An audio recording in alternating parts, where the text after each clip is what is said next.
제가 한 번 더 기도하겠습니다. 하나님, 오늘도 주의 말씀 앞에 섰습니다. 성경 속의 인물들이 주의 말씀을 들을 때에 삶의 변화가 일어나고 또한 내적인 회복이 일어나며 또한 삶의 지경이 넓혀진 것처럼 오늘도 우리 주의 말씀을 듣는 우리 모두의 삶 가운데, 영혼 가운데에 그런 동일한 역사가 일어나길 원하오니 주여 역사하여 주시옵소서. 성령께서 말씀하실 때에 우리가 그 말씀에 순종케 하겠다고 결단하는 마음을 먼저 갖고 주의 말씀을 듣고자 하오니 성령님이여 우리 마음을 주장하여 주시옵소서. 생각을 붙들어 주시옵소서. 우리의 구원자가 되신 예수님의 이름으로 기도드립니다. 아멘. 베드로전서 2장 4절과 10절의 말씀을 먼저 하나님 앞에서 읽도록 하겠습니다. 4절의 말씀입니다. 4절. 사람에게는 버림바가 되었으나 하나님께는 택하심을 입은 보배로운 산돌이신 예수께 나아가 너희도 산돌같이 신령한 집으로 세워지고 예수 그리스도로 말미암아 하나님이 기쁘게 받으실 신령한 제사를 드릴 거룩한 제사장이 될지니라. 성경에 기록되었으되 보라 내가 택한 보배로운 모퉁이 돌을 시온에 두노니 그를 믿는 자는 부끄러움을 당하지 아니하리라 하였으니 그러므로 믿는 너희에게 보배이나 믿지 아니하는 자에게는 건축자들이 버린 그 돌이 모퉁이의 머릿돌이 되고 또한 부딪히는 돌과 걸려 넘어지게 하는 바위가 되었다 하였느니라. 그들이 말씀을 순종하지 아니하므로 넘어지나니 이는 그들을 이렇게 정하신 것이라. 그러나 너희는 택하신 족속이요 왕 같은 제사장들이요 거룩한 나라요 그의 소유가 된 백성이니 이는 너희를 어두운 데서 불러내어 그의 기이한 빛에 들어가게 하신 이의 아름다운 덕을 선포하게 하려 하심이라. 너희가 전에는 백성이 아니었더니 이제는 하나님의 백성이요 전에는 궁유를 얻지 못하였더니 이제는 궁유를 얻은 자니라. 아멘. 영적 제사장들이 되라라는 제목을 갖고 함께 말씀을 보도록 하겠습니다. 지난 시간에 제가 여러분께 말씀을 드렸습니다만 베드로전서에는 너희들이라는 그 인칭 대명사가 59번이나 나온다고 제가 말씀을 드렸습니다. 그리고 이렇게 말씀을 드렸죠. 성경을 읽으실 때에 베드로전서에서도 계속해서 그렇게 표현하고 있습니다만 이 성경이 우리 각자 개인에게도 주시는 말씀입니다만 그거와 더불어서 우리 모든 예수 그리스도를 믿는 공동체에게 주신 말씀이라고 말씀을 드렸습니다. 그래서 때로는 이 베드로전서에서 요구하시는 여러 가지 명령이나 또한 어떤 그 하달되 주시는 그 말씀이 나 개인에게 주시는 말씀으로만 받는 것보다는 우리 예수 그리스도를 믿고 살아가는 전 세계 지역 교회가 아니고 이 나라 교회도 아니고 전 세계의 예수 그리스도를 믿고 있는 특별히 이 같은 성경을 읽고 있는 우리 모두에게 주시는 말씀이구나라고 생각하고 그렇게 받아들이시길 바랍니다. 영적 제사장들이 되라 라는 제목과 함께 여러분과 말씀을 보길 원합니다. 예배 전에 찬양을 하였죠. 너는 택한 족속이요 왕 같은 제사장이고 거룩한 나라요 그의 소유가 된 백성이다라고 우리 예수를 먼저 믿은 사람들이 교회에 처음 나온 그분에게 예수를 믿길 원하는 그분에게 또한 교회 계속 다니기를 원하는 그분에게 손을 들어서 축복해 주는 그 찬양이 예배 전에 불렀던 찬양인데 그 찬양의 가사의 근거가 되는 그건 이제 뭐 음악 용어, 교회 음악 용어로는 바이블리컬 리릭스, 그러니까 성경의 근간을 갖고 고스란히 그것을 음악으로 찬양으로 옮겨놓은 것을 그런 찬양이라고 그러는데, 그것이 바로 베드로전서 2장 9절의 말씀을 기초로 하여서 만들어진 작곡되어진 찬양입니다. 예배 전에도 찬양 가운데 제가 잠깐 그렇게 말씀을 드렸습니다만, 교회 나온 사람들에게 여러 가지 낯선 것들이 너무 많죠. 여러분이 처음 교회 나오셨을 때 무엇이 낯설으셨습니까? 형제님, 자매님 이렇게 부르는 것도 참 낯설죠. 속으로는 이렇게 생각하실 수 있을 거예요. 아니, 나를 언제 봤다고 자매라고 부르지? 아니, 나는 인사를 한 번뿐이 안 했는데 왜 형제라고 부르지? 라고 약간 새로운 언어에 약간 거부감도 들으셨을 겁니다. 마찬가지로 교회 나온 그 사람에게, 그분에게 들려주는 그 표현이 오늘 2장 9절에 보면 당신은 왕 같은 제사장입니다.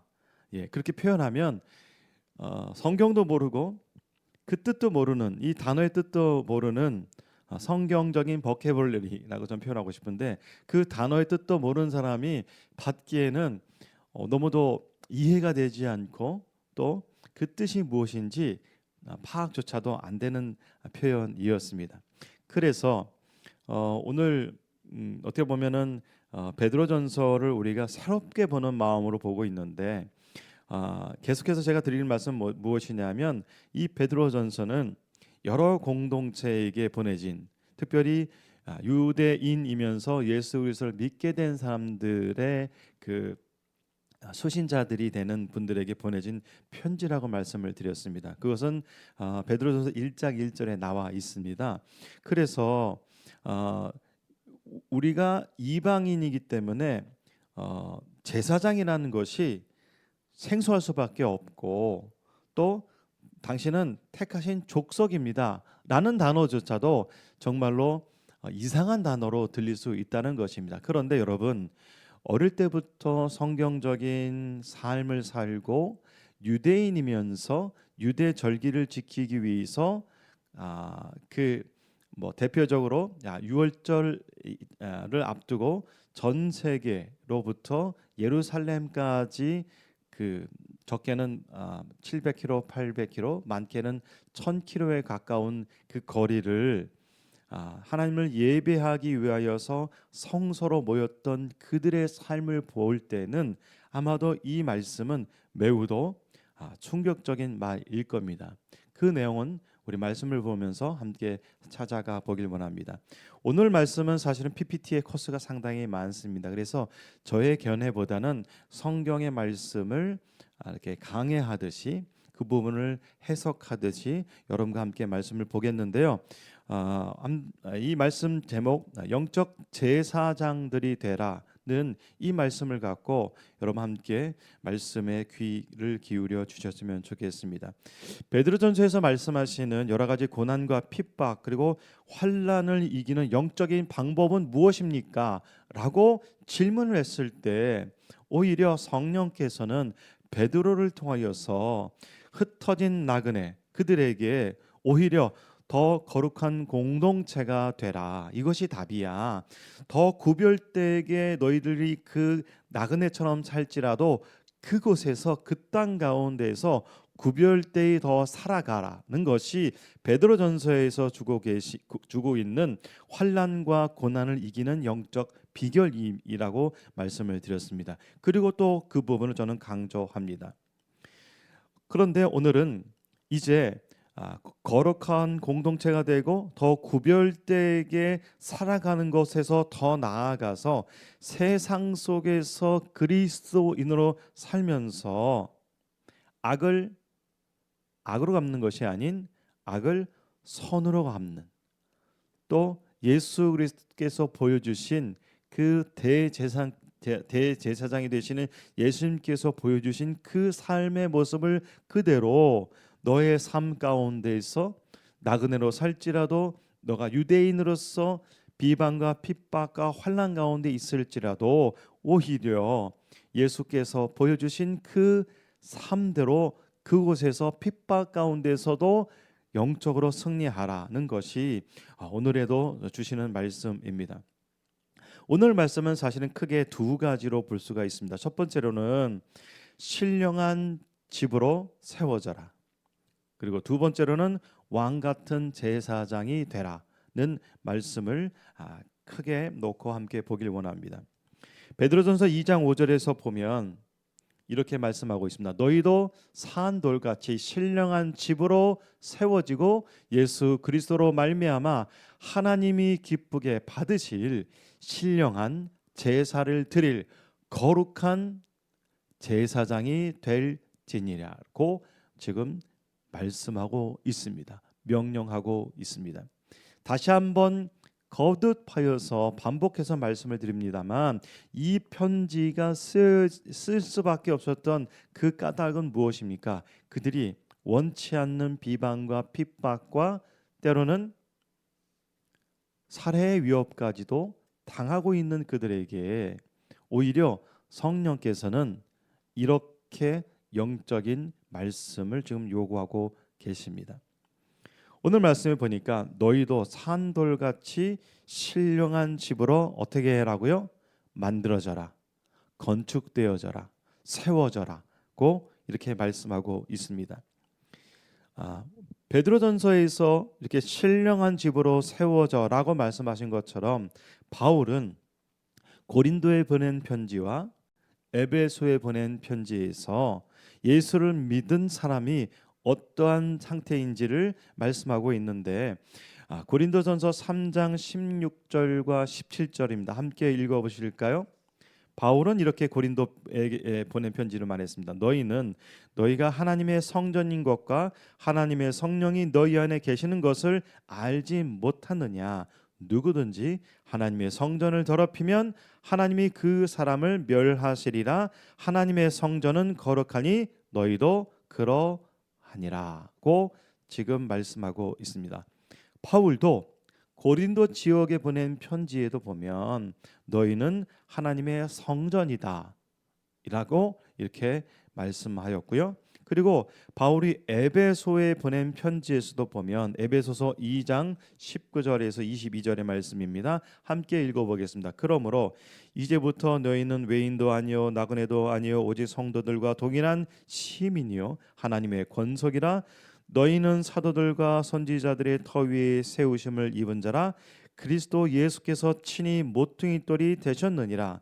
그의 안에서 건물마다 서로 연결하여 주 안에서 성전이 되어 가고 너희도 성령 안에서 하나님이 거하실 처소가 되기 위하여 그리스도 예수 안에서 함께 지어져 가느니라고 22절에서 지금 말씀하고 있습니다. 22절은 준비가 안 돼 있네요. 네, 그렇게 기록되어져 있습니다. 여러분, 성령께서는 흩어진 나그네들에게 보내진 이 베드로전서나 에베소서나 고린도에 보내진 편지에 동일하게 말씀하고 있습니다. 그것이 공통점은 무엇입니까? 지어져 가라, 성전이 완성되어져 가라고 이렇게 말씀하고 있습니다. 바울도 말씀하셨습니다만 베드로전서 2장 4절에서 보면 사람에게는 버림바 되었으나 하나님께서는 택하심을 입은 보배로운 산돌이신 예수께 나아가.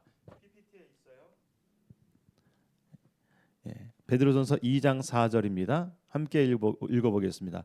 사람에게는 버림바 되었으나 하나님께는 택하심을 입은 보배로운 산돌이신 예수께 나아가. 즉 산돌은 누구시냐? 예수님이라고 지금 말씀하고 있습니다.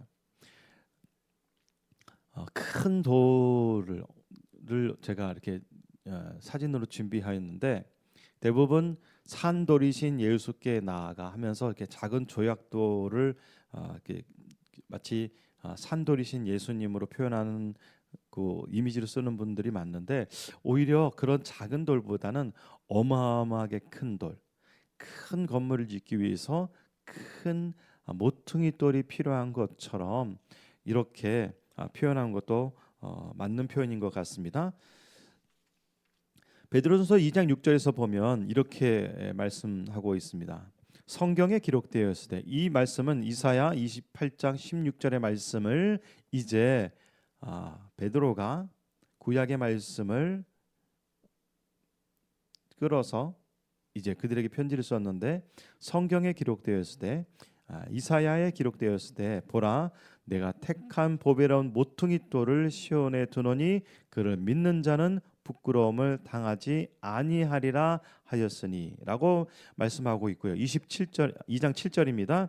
그러므로 너희는 그러므로 믿는 너에게는 보배이나 믿지 아니하는 자에게는 건축자들이 버린 그 돌이 모퉁이의 머릿돌이 되었다라고. 이 말씀은 시편 118편 32절의 말씀을 이제 산돌이신 예수 그리스도를 말씀하기 위하여서 시편의 말씀과 이사야의 말씀을 지금 그들에게 말하고 있습니다. 다르게 표현하면 이 말씀은 예언된 말씀이시죠. 예수님께서도 건축자의 버린 모퉁이 돌이라고 그 돌이 쓰임 받게 될 것이라고 예수님께서도 제자들에게 말씀하신 그 기록이 마태복음이나 마가복음에 기록되어져 있습니다. 여러분 모퉁이 돌의 역할은 잠깐 건축적인 이야기를 좀 말씀을 드리면 왜 예수님이 산돌이시고 모퉁이 돌인지 그렇게 예언되어 있고 표현되어 있는지 알 수가 있는데요.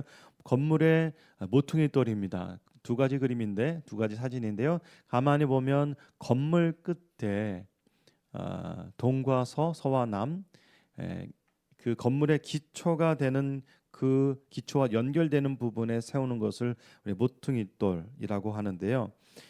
이것을 이제 뭐 제가 건축적인 그 역할로 따져서 그것을 오늘 성경 말씀을 드리면 모퉁이 돌의 역할은요. 건물 구조의 안정성을 확보해 줍니다. 무슨 말이냐면 건물 기초 보이진 않지만 그 건물의 기초와 연결되어서 하나가 되어서 벽체의 위치를 정하는 기준이 됩니다. 즉 벽을 쌓아갈 수 있는 기준이 되고 또 이 모퉁이 돌의 역할은 옆으로 쌓는 것이 아니라 위로 쌓을 수 있는 또한 그 기준이 될 수 있다는 것입니다. 그 앞에 그림 한 번만 더 보여주시겠어요? 완성된 그림. 네. 왼쪽에 있는 것은 한 1000년도 넘은 한 2000년 전의 건물의 그 모퉁이 돌이고요. 오른쪽에 있는 것은 최근에 지은 건물, 뭐 그래봤자 100년 정도 됐을 텐데요. 그 모퉁이 돌을 여러분께 좀 보여드리고 있습니다. 모퉁이 돌은요, 건물의 뼈대를 만드는데 가장 앞서는 부분입니다. 위치 그리고 건물의 외관을 아름답게 할 수가 있고. 그러나 그 무엇보다 중요한 것은 무엇이냐면 이 모퉁이 돌의 역할은 그 건물의 시작을 상징하고 그 역할을 합니다. 이 건물의 또 그 특징, 그다음에 이 모퉁이 돌의 건물의 이름을 적기도 하고 날짜를 적기도 합니다. 그러나 이 모퉁이 돌의 가장 중요한 것은 아름다움과 그런 이유도 있지만 역사성 또한 그 모퉁이 돌은 갖고 있습니다. 저는 사실 건축적인 전문 용어를 알지 못합니다만 모퉁이 돌은 건물 건축에 있어서 보이지 않는 기초와 완전히 하나가 되어서 연결되어져입니다. 예수님께서 산돌이신라고 이제 2장 4절에서 말씀하고 있는데 그것을 제가 인터넷에 찾아보니까 제가 머릿속에서 생각했던 그 산돌이신 예수 그리스도, 그 산돌이신 예수 그리스도가 모퉁이 돌이 되어서 건축이 되어져 가는 그 그림을 찾아보았는데 이 그림이 제가 생각했던 그림이에요. 그림을 가만히 보시면 여러 사람, 각양각색의 사람들이 있습니다만 예수님이 모퉁이 돌이 되어서 예수님이 기준이 되어서 그렇게 건물을 쌓아 나가라 하는 그런 의미를 담고 있는 그림이 되었습니다. 여러분 잠깐 보면 성경에는 여러 가지 건축물들이 나옵니다. 그런데 이 건축물에 대해서 잠깐 정리하고 제사장의 역할을 보길 원하는데, 성경에 기록된 건축물에 하나님께서 임재하셨는데 그 임재는 예, 네 가지 정도로 이렇게 정리해서 말씀을 드릴 수가 있습니다. 첫 번째로는 하나님께서는 광야 때에 광야 때에 성막에 임재하셨습니다. 성막이라는 그 건축물에 하나님께서 명령하셨던 그 천으로 만들어진 그 곳에 성막에 임재하셨고요. 또 하나님께서는 성전에 솔로몬 성전 때 성전을 짓게 하셨고 짓는 방법과 크기를 다 말씀해 주시고 또 성전에 임재하셨고요. 그리고 예수님께서 부활하시고 성령께서 임하심으로 말미암아 각 사람에게 이제 건물이 아닌 사람에게 임재하셨습니다. 그리고 우리가 종말에 들어가야 될, 만나야 될, 하나님의 영광을 보게 될 새 예루살렘, 요한계시록 21장에 나오고 있는 이 새 예루살렘에 하나님께서 지금 임재하고 계시고 있습니다. 짧게 이 말씀을 좀 말씀으로 정리하면, 성막은 출애굽기 40장 35절에 보면, 모세가 회막에 들어갈 수 없으니 이는 구름이 회막 위에 덮이고 여호와의 영광이 성막에 충만하였다. 어디에요? 성막에 충만하셨던 하나님께서는 이제 성전에 역대하 5장 14절에 이제 임재하시는데, 제사장들이 그 구름으로 말미암아 능히 서서 섬기지 못하였으니 이는 여호와의 영광이 하나님의 전에 가득함이었더라. 하나님께서는 이제 성전에 임재하셨고, 사도행전 2장 3절에서 보시면 마치 불의 혀처럼 갈라지는 것들이 그들에게 보여 각 사람 위에 하나씩 임하였더니, 이제 예수 그리스도께서 모든 죄와 허물과 당신이 속죄의 어린 양이 되셔서 이제는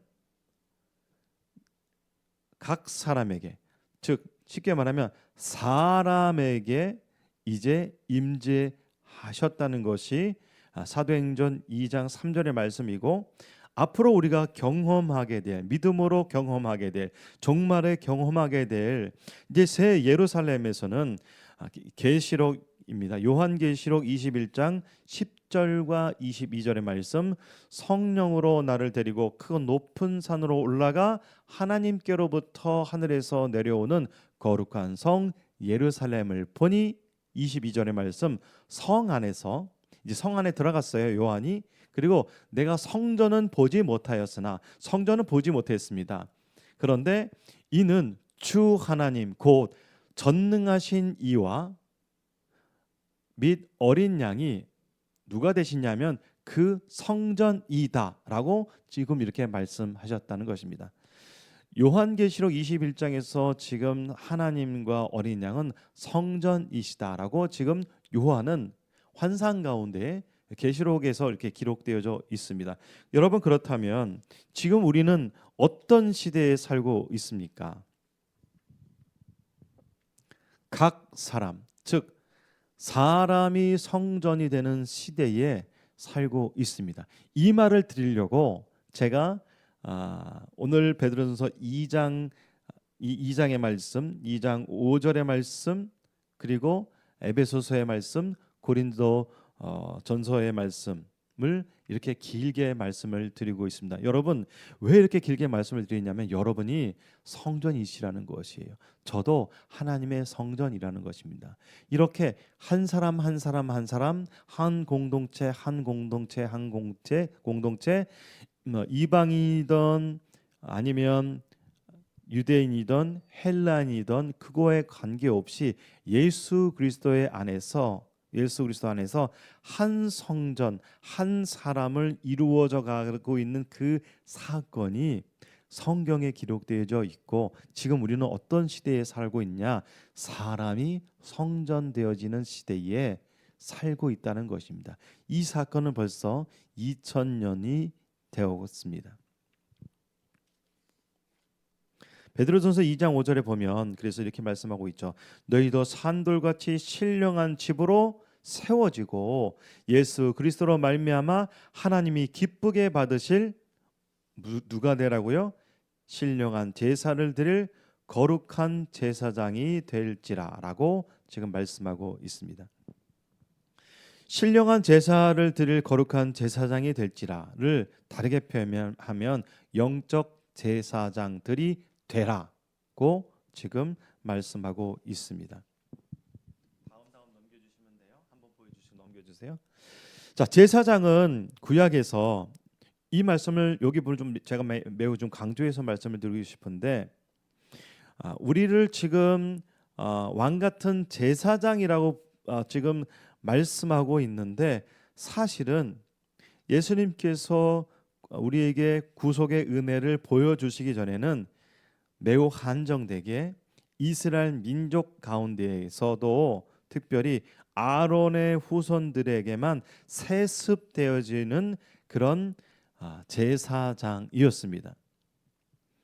이 제사장들은요, 그 역할이 무엇이었냐? 이거 하나님께서 정하시고 하나님께서 명령해 주신 건데 하나님께 제사를 드리는 역할, 그리고 백성에게 신앙을 지도하는 역할, 그리고 하나님의 뜻을 묻고 그것을 백성에게 전달하는 그 사명을 맡은 자들이 제사장들이었습니다.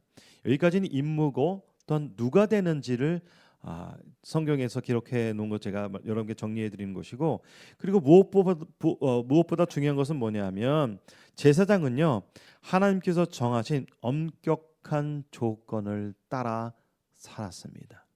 한 개인뿐만이 아니라 그 혈통이, 그 대대손손, 그 지파가, 그리고 외모와 행동에서 성결해야만 했습니다.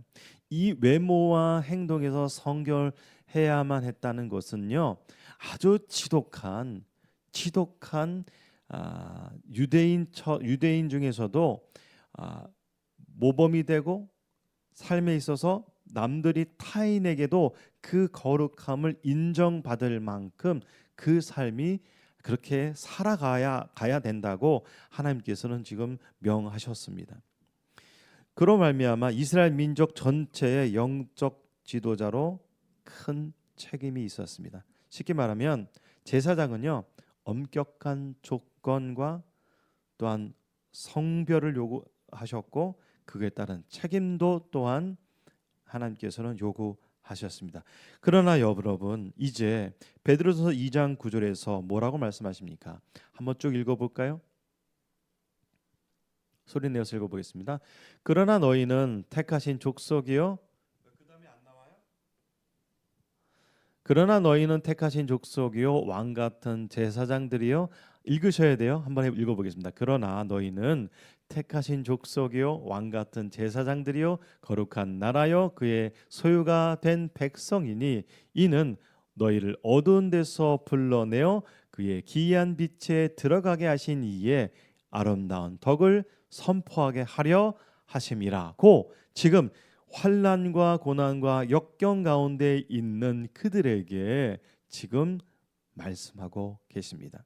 첫 번째로 너희는 누구죠? 개인이 아니라 전체를 말합니다.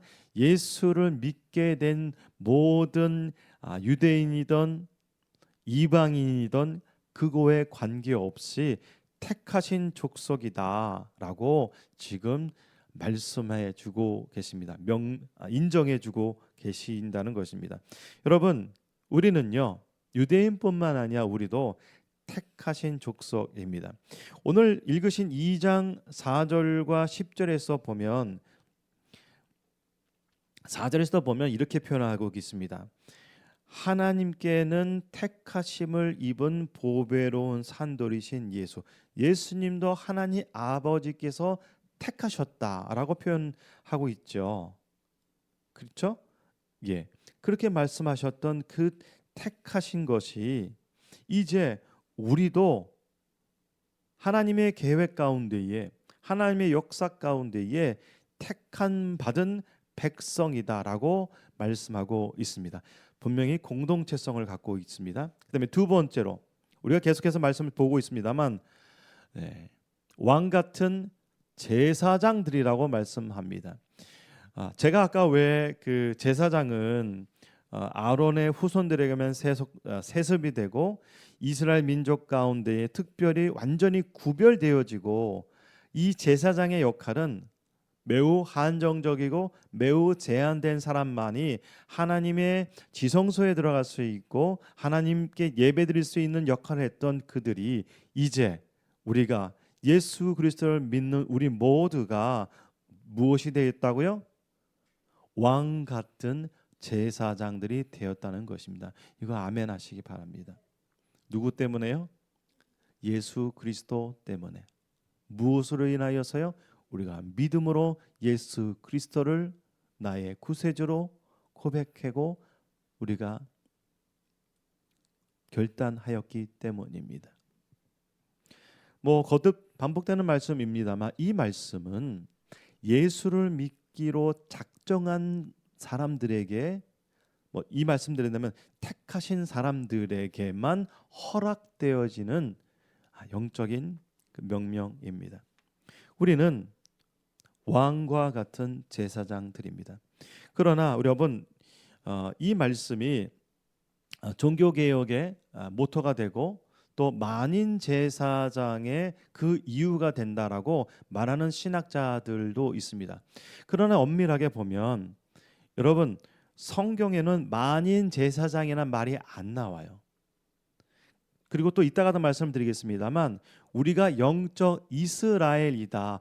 그러니까 우리 모두가 이제 택함 받은 이스라엘뿐만이 아니라 우리는 이제 영적인 이스라엘이다라고 말하는 신학자들의 영향 때문에, 그것 때문에 신학교에서 그렇게 가리키고 그거의 영향 때문에 우리가 영적 이스라엘이라고 말하고 있습니다. 전혀 그렇지 않습니다. 영적 이스라엘이라는 말은 성경에 어디에도 나오지 않습니다. 성경에서는 분명히 이스라엘과 이방인에 대해서 구별되게 표현하고 있고, 또 그것에 대해서 다르게 지금 하나님께서 일하고 계신다는 것을 성경에서는 분명하게 말하고 있습니다. 그러나 우리가 이 말씀을 통해서 한 가지 깨달을 수 있는 것은 무엇이냐? 우리 모두는 예수 그리스도 안에서 모두 다 왕 같은 제사장들이 되었다는 것입니다. 아멘입니다.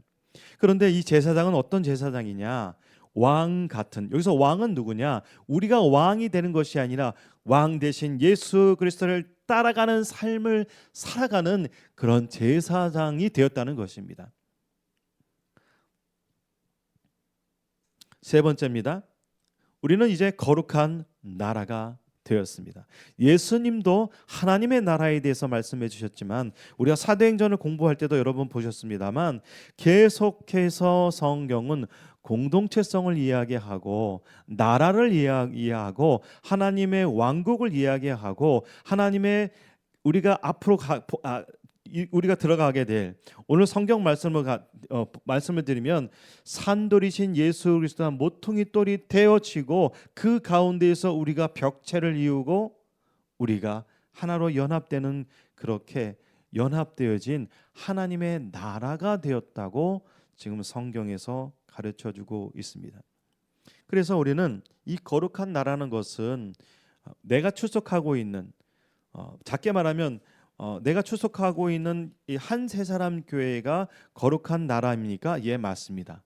그런데 우리는 우리의 의식과 우리의 생각과 우리의 신앙의 범주 가운데에 개인적인 신앙과 개교회적인 신앙은 이제는 버리고, 지구 반대편에 있는 예수 그리스도를 믿게 된 모든 사람이 하나님 안에서 모두가 한 나라의 백성이 되었다는 것이 성경의 가르침입니다. 저는 아주 오래전에 그런 경험이 있었습니다.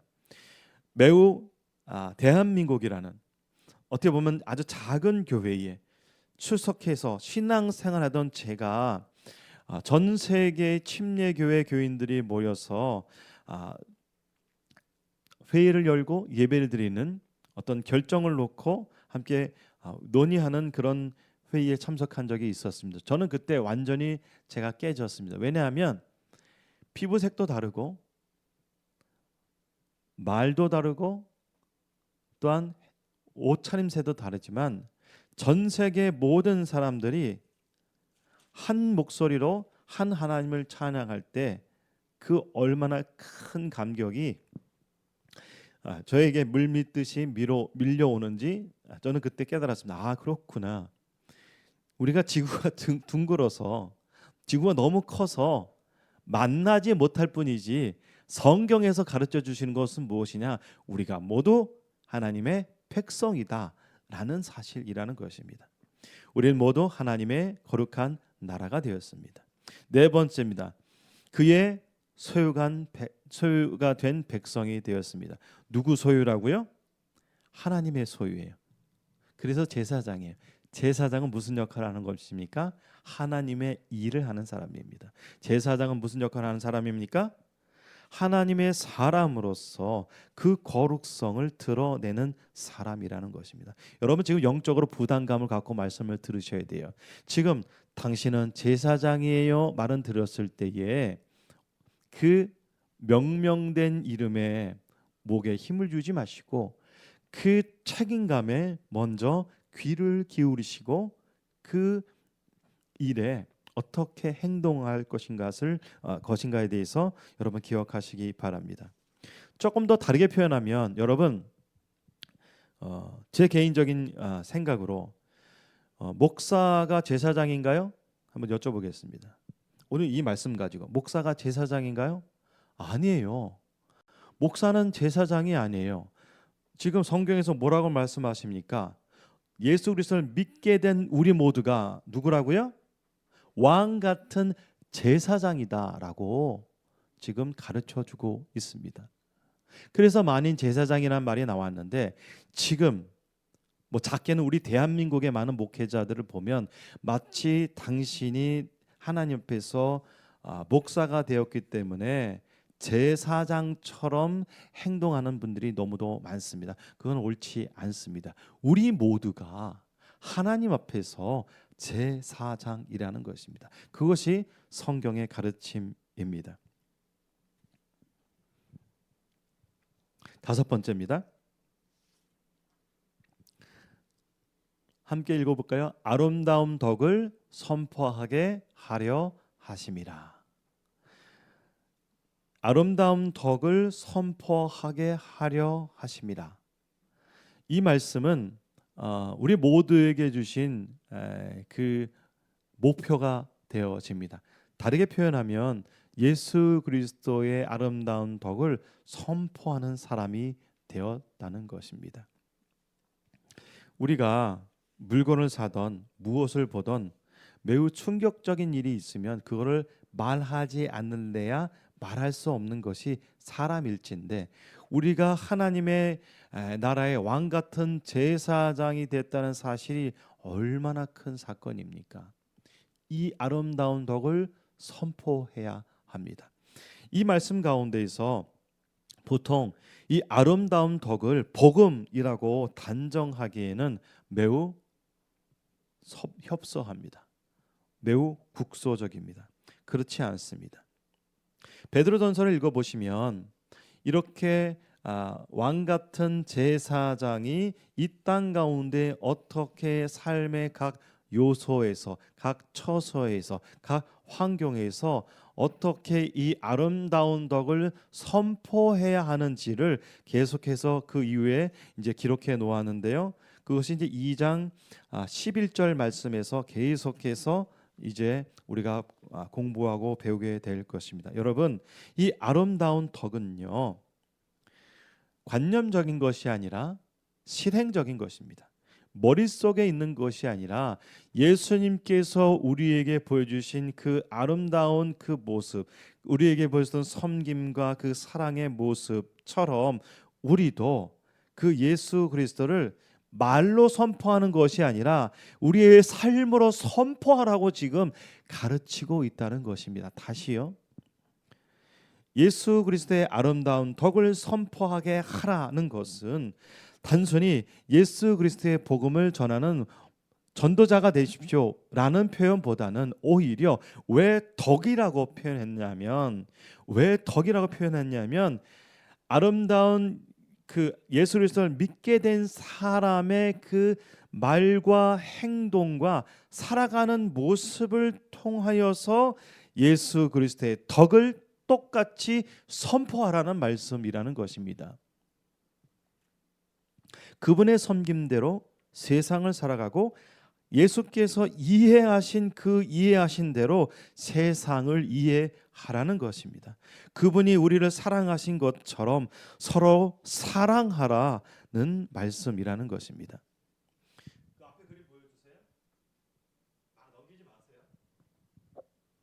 자, 그래서 아까 제사장은 지성소에서 하나님의 일을 하던 그런 제사장들이었지만 이제 왕 같은 제사장들은